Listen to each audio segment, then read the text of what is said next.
here's another nifty little thing we can do with the sum and difference identities. We've seen problems similar to this in the past where we might take the cosine of the arcsine of x, and that was something we didn't really have too much trouble doing, right? We just had to build a triangle and then take the cosine of the angle in that triangle. Now we've got two different angles, right? It's cosine of one angle minus another angle, right?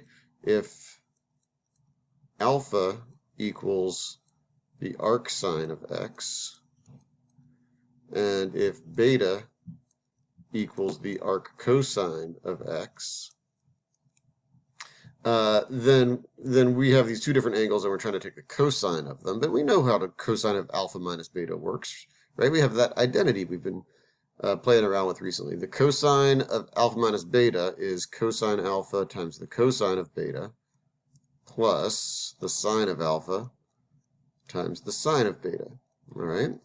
So if I need to figure out what the cosine of alpha is, I have to find the cosine of the arcsine of x. Well, okay, well, if alpha equals the arcsine of x, that must mean that the sine of alpha equals x, and that means I can build me a triangle. All right, and I'll put alpha as the angle, right? Don't make a new name, we're already using alpha.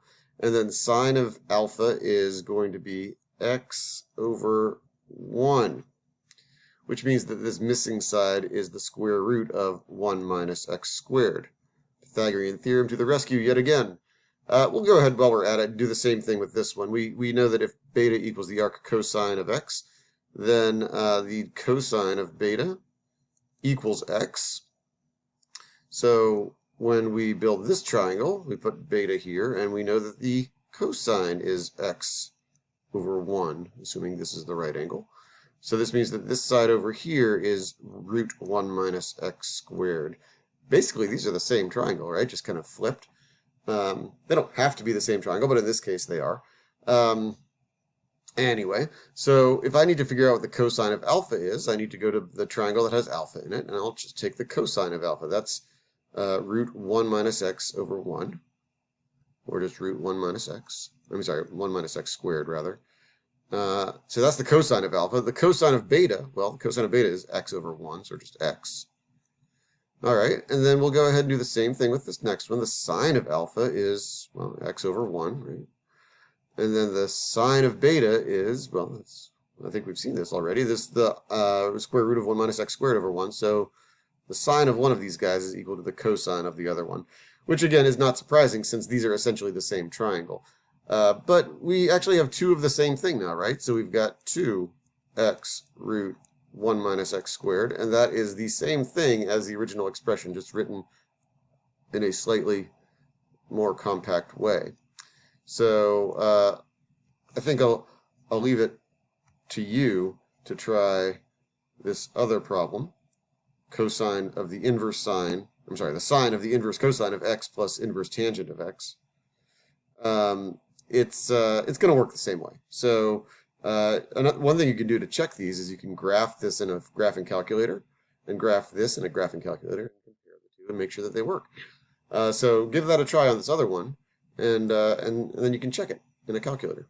All right, cool. So let's try maybe some verifying identities. We've done these before, right? Where you aren't sure whether this is an identity or not, except for it says that you're going to prove that it's an identity. So we're assuming it is. So this is one of those ones where we have a left side and a right side, and we don't add or subtract, multiply or divide to move things from one side to the other. We just have to do stuff to one or both sides until the two sides match. And it should be pretty clear what the first step is. The left side is definitely the more complicated side, and it's the sum. We're taking the sine of the sum of two angles. So we're going to use the sine sum formula. And the sine sum formula says to take the sine of alpha times the cosine of beta. Sine has the same sign, plus cosine of alpha times the sine of beta. So I'll just write that out. We've got the sine of alpha times the cosine of beta plus the cosine of alpha times the sine of beta. Now, beta is x, so that's just a variable. We don't really have anything that we can do with that. But 3 pi over 2 is not a variable. 3 pi over 2 is an angle that we're very familiar with. And in fact, we know that the sine of 3 pi over 2 is -1. And we know that the cosine of x is just the cosine of x. But we also know that the cosine of 3 pi over 2, well, that's actually equal to 0. Okay, so that actually simplifies pretty nicely.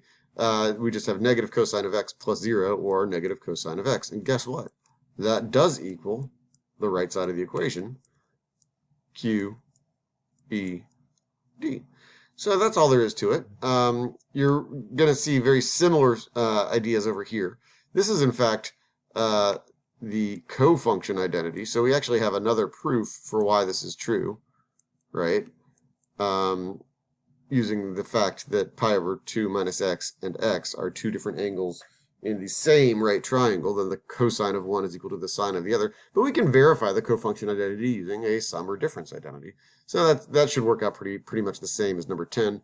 And number 11, well, that's you can do that using the period of the tangent function, or you could use the difference identity for the tangent function. Either way should work. Play around with it and see how it goes. So then we can look at this last type of problem. I think this is the last type. Where we are trying to solve for x. No, it's not the last type. We still have another one after this. So solve for x. We can't really take the arc cosine because, well, there are two different terms. So it's not the cosine of a single angle. Also, the argument is different over here as it is over here. So we're kind of looking at a messy sort of thing right now until we apply our newfound friends, in this case, the sum and difference identities for the cosine. So the cosine of alpha times the cosine of beta, flip it, so minus sine alpha sine beta. Okay, so that's this part right here in green. And we'll pick, I guess, maybe a light green for the other one.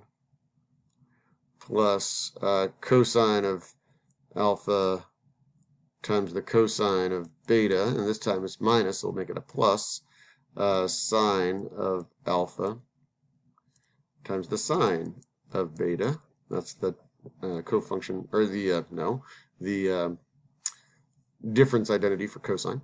And the right side is simply just 1/2. All right, so take a look at what we have here. We've got a minus sine of pi over 3 sine of x, and a plus sine of pi over 3 sine of x. So those are clearly going to go away. Bye-bye. And then we have cosine of pi over 3. Well, let's see. Cosine of pi over 3 is 1/2. And we've got another one of those here. So that means we've got 1/2 of a cosine x plus one more half of a cosine x. That's actually the same thing as 1 cosine of x. So the question is, when does the cosine of x equal 1/2? Well, that's a pretty basic question, isn't it? We could let x equal pi over 3, or we could let x equal 5 pi over 3. Those are the only two values between 0 and 2 pi that will satisfy that equation. Now, it should be fairly easy for us to plug these values into here and double check that they give us a true statement. So, for example, we could evaluate cosine of pi over 3 plus pi over 3. Okay, and this is just to check our answer, right? Cosine of pi over 3 plus pi over 3 plus cosine of pi over 3 minus pi over 3. Well, 2 pi over 3, if we take the cosine of 2 pi over 3, we're going to get negative 1/2. And 0, if we take the cosine of 0, we're going to get 1. And negative 1/2 plus 1 equals 1/2. So that checks out. You could do a similar check with 5 pi over 3, and you'll see that that one also works out. So that's, nothing new, right? We can always check the solutions to our equation simply by plugging the values back into the original equation to verify that they give us a true statement. All right, now, okay, we've got two more problems here, but they're both kind of the same idea. So let's take a look at these. If I'm trying to find the sine of x plus y, well, that just screams out some identity for sine. So we know that the sine of x plus y equals the sine of x times the cosine of y. Sine has the same sign, plus cosine of x times the sine of y. So that's what I'm trying to evaluate, but I know some stuff about x and y. For example, I know that x is a quadrant 1 angle whose sine is 4/5. So whose y value over r value is 4/5. This is a 3, 4, 5 right triangle. Okay, so that means that the sine of x, we know that to be 4/5. That was actually already given. But also the cosine of x, we can find out that that is 3/5. So we know exactly what the cosine of x is, just like we know what the sine of x is. Okay. Likewise, we can do the same thing with y. It's a quadrant 1 angle yet again. So this is y. The sine of y, or the vertical over the hypotenuse, is 5/13. Now this is a 5, 12, 13 right triangle. If you don't have that memorized, that's fine. Use the Pythagorean theorem to find the 12, but 5, 12, 13 is a nice one to have memorized. So the cosine of y is pretty clearly 12/13. And the sine of y is given, right? It's 5/13. And that's our answer. We just have to work it out. So 4 times 12 is 48/15. Yeah, we could reduce this, but I don't want to because I want to have common denominators. I'm about to add. 3 times 5 is 15 over... Oh, this isn't right. This isn't 12/3. It's 12/13, right? The hypotenuse is 13. That was a little confusing. All right, so no, there's nothing to reduce over here. 5 times 13 is 50 plus 15, or 65. Over here, we could reduce the 5s and say it's 3/15, or 3/13 rather. But no, don't do that because we want that common denominator. And when we add those up, we get 48 plus 15. Let's see, that's going to be 63, I believe. 63/65, which is awfully close to 1. But smaller than 1. Remember that we're taking the sine of an angle, so it can't be any bigger than 1. So if you got maybe 66/65, we know that there's going to be a problem with that. But since it's a shade less than 1, then I'm not so concerned about that. And I'm pretty sure that this is going to be the right answer. Notice we don't actually solve for x and we don't actually solve for y. We just build a triangle that has x in it. We build another triangle that has y in it. And then we use those triangles to answer the question. Now, I'll let you try example 15 on your own, but I'll say that the only difference between 14 and 15, apart from the fact that you're using the difference identity instead of the sum identity, is that you're not going to find Pythagorean triples with these values. So that means that you're going to have square roots in your answer. But that's literally the only difference between 14 and 15, is that you'll have square roots in your final answer, and that's okay. That can happen.